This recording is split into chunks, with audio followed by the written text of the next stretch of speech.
श्री शिवाय नमस्तुभ्यम। हरे कृष्ण, राधे राधे। स्वागत है आपका आपके अपने चैनल द रिलीजियस लाइफ में।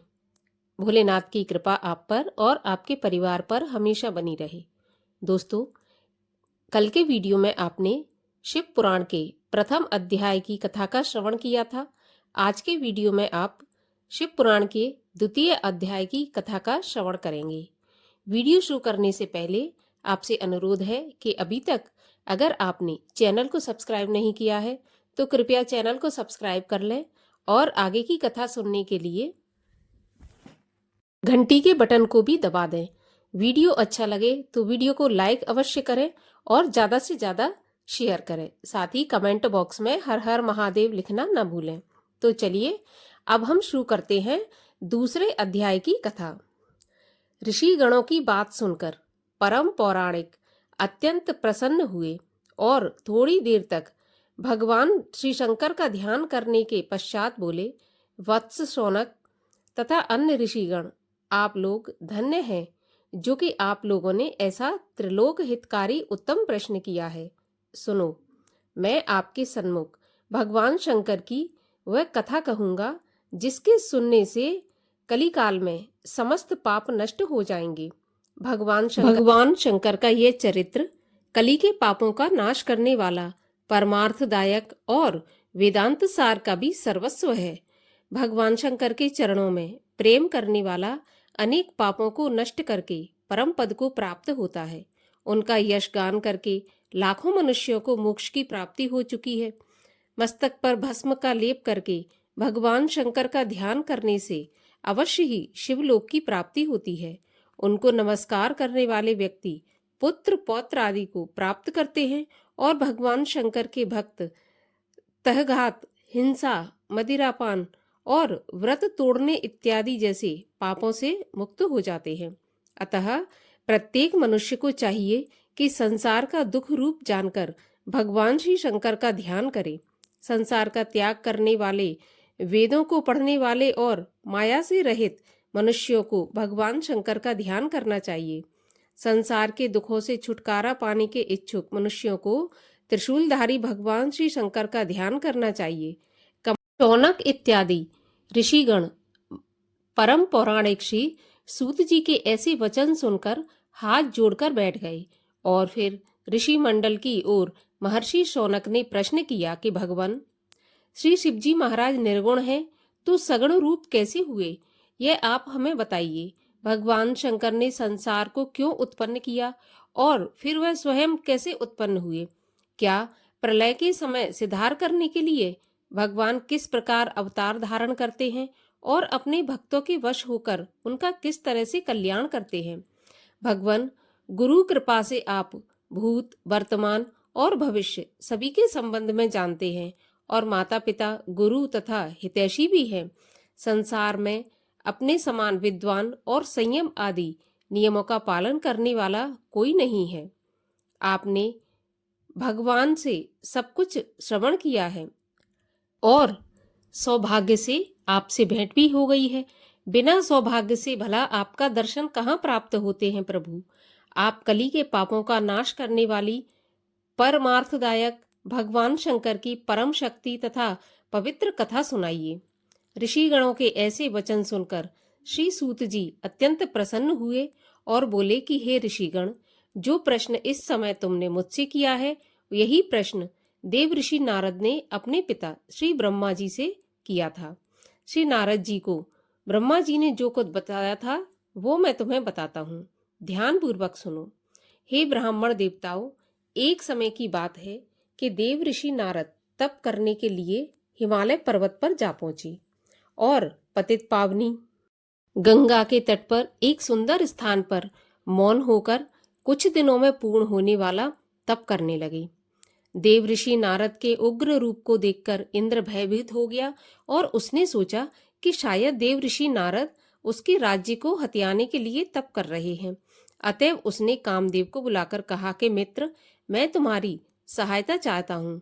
देव ऋषि नारद इस समय हिमाचल पर्वत पर श्री गंगा जी के तट पर उग्र तप कर रहे हैं।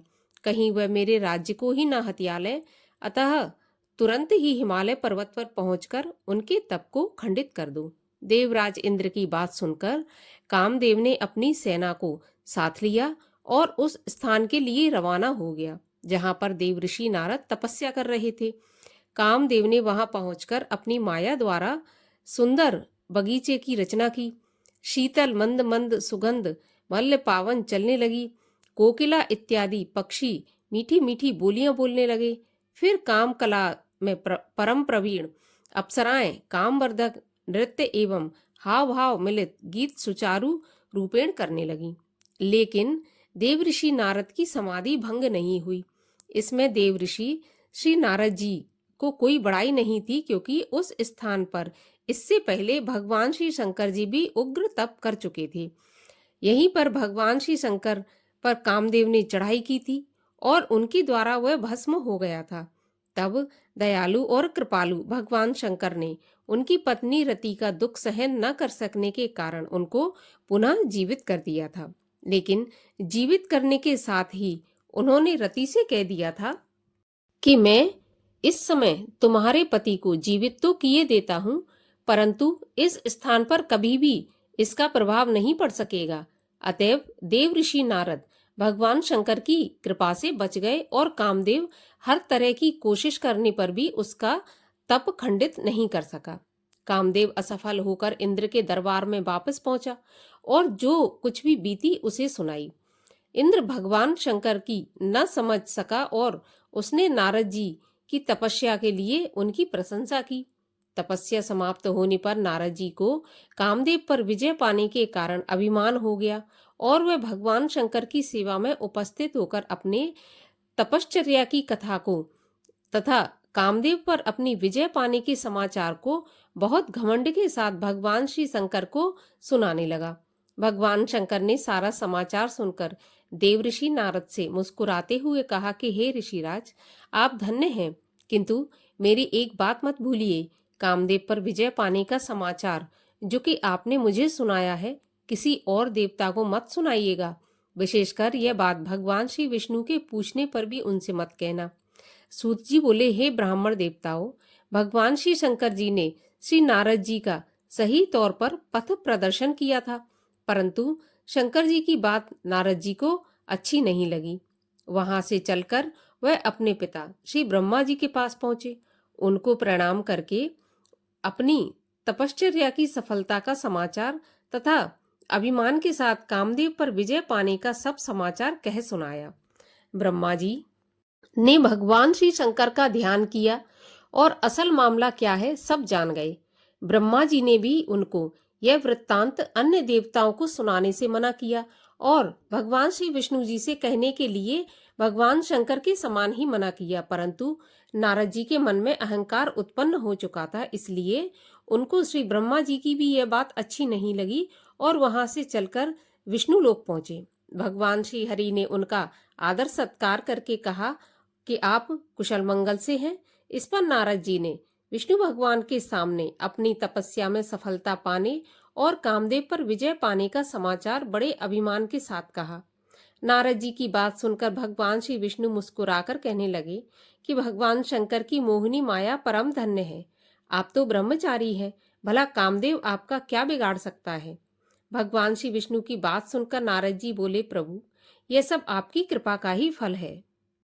इतना कहकर देवऋषि नारद वहां से चल दिए। उसी समय भगवान शंकर की माया ने उनके मार्ग में एक बड़ा सुंदर नगर रच दिया। उस नगर के राजा का नाम था शीलनिधि, जिसकी पुत्री का नाम विश्वमोहिनी था, जो कि रूप और गुणों की खान थी। जहां कहीं अपनी इच्छा से घूमने वाले देव ऋषि नारद जब उस महानगरी में पहुंचे तो मालूम हुआ कि आज महाराजा शीलनिधि ने अपनी राजकुमारी विश्वमोहिनी का स्वयंवर रचा है और वहां पर उस दिन संसार के कोने कोने से राजा महाराजा आए हुए थे।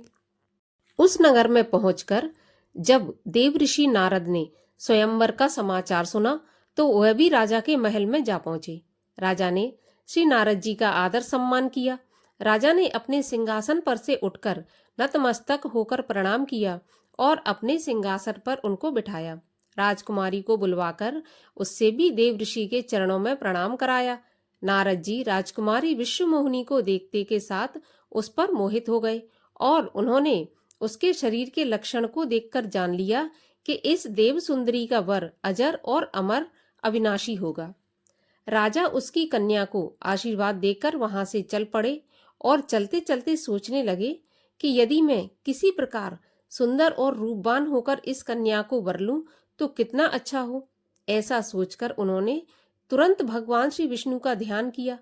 ध्यान करने के साथ ही भगवान विष्णु प्रकट हो गए और देव ऋषि नारद जी का मतलब समझकर बोले कि ऋषिराज, मैं आपके मन की बात भली भांति समझता हूँ। आप किसी बात की चिंता न करें, आप स्वयंवर में पधारें। जिस तरह एक उत्तम वैद्य रोगी की इच्छा अनुसार उसको औषधि नहीं देता बल्कि उसका हित सोचकर ही उसे औषधि देता है, उसी प्रकार मैं भी आपका हित करूंगा। इतना कहकर भगवान श्री विष्णु अंतर ध्यान हो गए। नारद जी भगवान श्री विष्णु की बात का मतलब नहीं समझ सके। भगवत इच्छा से नारद जी का समस्त शरीर तो भगवान विष्णु जैसा बन गया, लेकिन चेहरा बंदर जैसा बन गया। लेकिन देव ऋषि इस भेद को न जान सके और स्वयंवर भूमि में आकर राजाओं तथा महाराजाओं के बीच में आकर बैठ गए। उनको पूरा विश्वास था कि विश्वमोहिनी उनके गले में ही जयमाला डालेंगी। अब भगवान ने देखिए, भगवान नारद जी को जो वानर का रूप दिया था वह केवल राजकुमारी ही देख सकती थी, बाकी सब लोगों को उनका वास्तविक रूप ही दिखाई देता था। जिस समय राजकुमारी ने पांडाल में प्रवेश किया तो नारद जी अपनी जगह से बार बार उठकर उसकी ओर देखने लगे। ब्राह्मण का वेश बनाए हुए 2 शिवदूती भी वहां पर विराजमान थे। वह जोर जोर से हंसकर उनका मजाक उड़ा रहे थे, मगर नारद जी तो उस समय कामांध हो रहे थे, इसलिए वह उनकी हंसी नहीं समझ सके। वह कहने लगे, वाह, क्या कहना, भगवान ने आपको कितना अच्छा स्वरूप प्रदान किया है। अब अतिरिक्त यह कन्या किसी अन्य को पसंद करेगी ही नहीं। उसी समय राजकुमारी विश्वमोहिनी भी वहां पर आ पहुंची और नारद जी का रूप देखकर घृणा की दृष्टि फेरकर किसी अन्य वर को ढूंढने लगी। नारद जी अत्यंत व्याकुल हुए और उचक उचक कर उसकी ओर देखने लगे। उसी क्षण भगवान विष्णु वहां पर आ गए और राजकन्या ने आगे बढ़कर उनके गले में जयमाला डाल दी। यह देखकर नारद जी बहुत दुखी हुए। तब भगवान शंकर के दूत हंसते हुए बोले, जरा दर्पण में अपना मुख तो देखो। दूसरे अध्याय की कथा यहीं पर समाप्त होती है।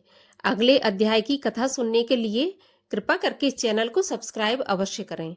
तो चलिए, मैं मिलती हूँ अब आपसे अगले वीडियो में। तब तक के लिए श्री शिवाय नमस्तुभ्यम। हरे कृष्णा।